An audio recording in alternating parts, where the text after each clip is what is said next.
ایک زین کے اعتبار سے جو میں نے پڑھا، ایک زین تھی جس میں چھوٹی چھوٹی کیلیں لگی تھی، شام ابن عبد الملک نے ان کیلوں میں زہر لگوایا، اور ایک خاص سپاہی کے ذریعے سے امام کو یہ زین ہدیہ کروائی، کہا جاؤ امام کو ہدیہ کرو اور کہو کہ آج سے اس زین پر آپ سواری کریں گے۔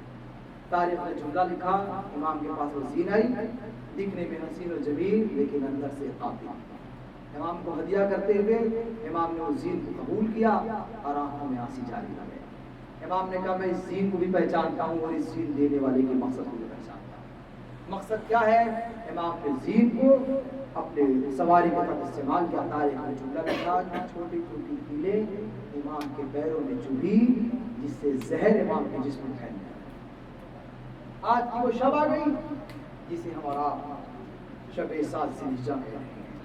وہ امام، میں اس کی مظلومیت کے لیے جملہ کہوں، جتنے مسائل حسین کی بیٹی سکینہ نے جھیلے ہیں اس سے کم مسائل موئے باقر نے نہیں جھیلے، اتنے ہی مسائل موئے باقر، بس 1 سال کا فرق ہے۔ اگر ہم تاریخ کے مقتل کے اعتبار سے سکینہ 3 سال کی تھی تو باقر 4 سال کے، سن 57 ہجری میں امام کی ولادت ہوئی ہے، 61 ہجری میں واقعہ کربلا ہوا ہے۔ ایک جملہ کہوں احساس کا، واقعات کربلا کے عینی گواہ کا نام ہے امام باقر، اور وصیتیں پڑھیں گے تو دل پھٹ جائے گا، زہر کا اثر پھیلا۔ میں مختصر تاریخ پیش کر کے گفتگو کو تمام کر دوں گا۔ زہر کا اثر اس طرح پھیلا کہ بستر مرگ پر تشریف فرما ہوئے حضرت نظام امام صادق کو امانت امامت اور امانت انبیاء حوالے کیا اور وصیت کے چند جملے کہے۔ وصیتوں کے جملے ارشاد فرماتے فرماتے 5 امام کربلا کو اپنی آنکھوں سے دیکھنے والے نے ایک جملہ کہا جو پڑھ کر دل پھٹ جاتا ہے۔ 6 امام سے فرمانے لگے کہ میرے بعد میری چند امانتیں ہیں، اس میں چند پیسے بچے ہوئے ہیں، چند درہم و دینار ہیں، اے میرے بیٹا صادق اسے اپنے پاس رکھنا۔ قیامت کا جملہ کیا کہا آپ کو معلوم ہے؟ کہنے کہ جب میں مر جاؤں تو میرے مرنے کے بعد میرے حسین کی مجلس میرے لیے کرنا۔ عزیزان گرامی، جس نے اس مجلس کا اہتمام کیا اللہ کی توفیقات میں نیک بے دفع فرمائے۔ 5 امام کی خواہش تھی کہ میرے مرنے کے بعد مجلس کا اہتمام ہو، اور آپ کو حیرت ہوگی 1-2 دن مجلس نہیں کہ ہر سال جب حاجی مینا کے میدان میں جائیں تو تقریباً 7 سال یا 10 سال تک میرے بچے ہوئے اس پیسے سے میرے حسین کی مجلس کرنا۔ سائل نے جملہ کہا، کہنے لگا مولا اگر ہم آپ اس کا مجلس کا اہتمام کریں گے تو مجلس میں تذکرہ کیا کریں، کیا مسائل پڑھیں گے کہ آپ کے دل کو سکون ملے گا؟ 7 یا 9 جملے امام نے ارشاد فرمایا، میں 2-3 کا ذکر کروں گا۔ امام نے کہا جب مجلس کا انعقاد کرنا، چونکہ کل سے سب لوگ مینا پہنچ جائیں گے، تاریخ گواہ ہے، امام نے جملہ کہا جب تم مجلس کا اہتمام کرنا تو چند مصیبتوں کا تذکرہ ضرور کرنا۔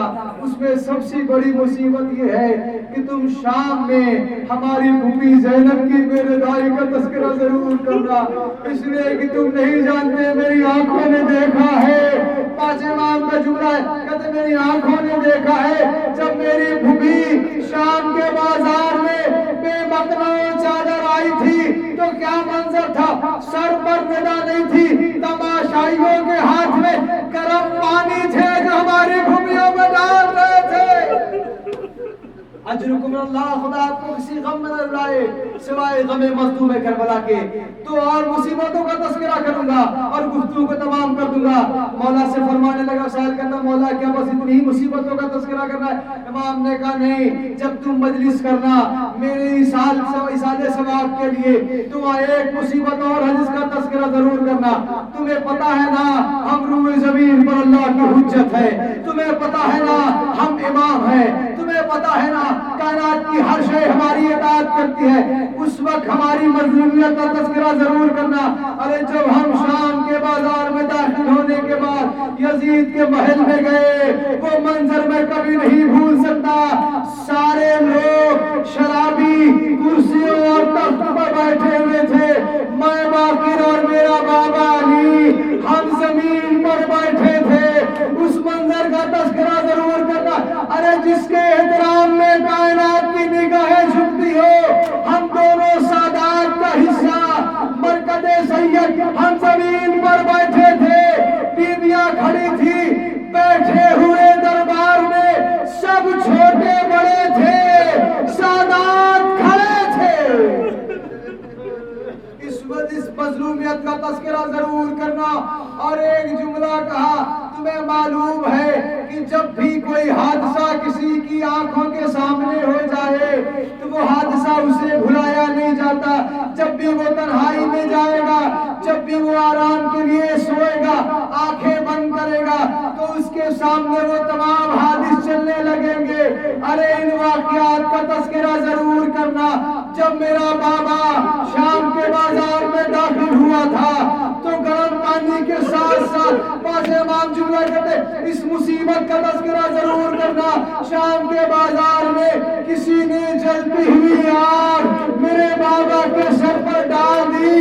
ارے تم اس کو محسوس نہیں کر سکتے.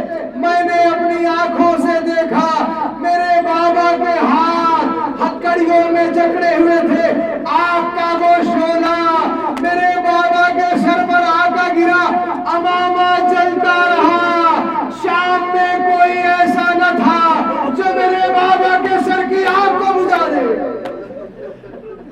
عزیزان محترم, میں نے آخری جملے کے گفتگو کو تمام کر دیا.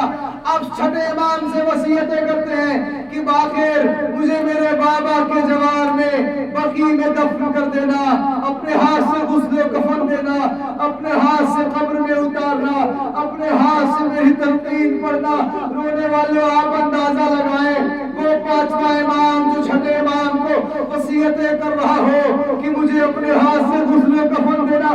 تاریخ میں جملہ لکھا وصیت کرتے کرتے پانچ امام چیخ مار کر روئے. چھٹے امام نے کہا بابا روئے کیوں؟ کہا میں کتنا خوش نصیب بیٹا ہوں کہ میں تمہیں غسل و کفن کی وصیت کر رہا ہوں. ارے میں تمہیں قبر کی وصیت کر رہا ہوں کہ مجھے کہاں دفن کرنا. ہائے میں نے اپنے بابا کی مظلومیت دیکھی ہے کہ جب وہ مقتل سے گزارے گئے تو بے کفن لاشیں خاک کربلا میں پڑی تھی. میرے بابا نے ایک چیخ لگائی اور کہا یا حسین, اتنا مجبور بیٹا ہے کہ آپ کی نگاہوں کے سامنے سے گزر رہا ہے, لیکن میں اسے کفن بھی نہیں دے سکتا. میرے بابا مجھے معاف کر دو. اللہ لعنت اللہ علی القوم الظالمین شیعہ الذین ظلموا ينقلبون ينقلبون لله وإنا إليه راجعون بذنب قضائه وتسليما لأمر إلهي بحق الزهراء وعبيها وبعلها وبنيها والسر المستودع فيها خدایا ہم سے اس مختصر ذکر قبول فرما. ماننے والے اس ذکر کا اہتمام کرنے والے بانیان مجلس کی تمام تر توفیقات میں اضافہ فرما. حاضرین مجلس کو تمام سماوی اور ارضی بلاؤں سے محفوظ فرما. ماننے والے ہم سب کو جوار امین کی نعمت سے کبھی محروم نہ فرمانا. ماننے والے ذکر کا واسطہ ہے ظہور امام تعجیل عنایت فرما. ہم سب کو مولا کی آواز میں شمار فرما. وآخر دعوانا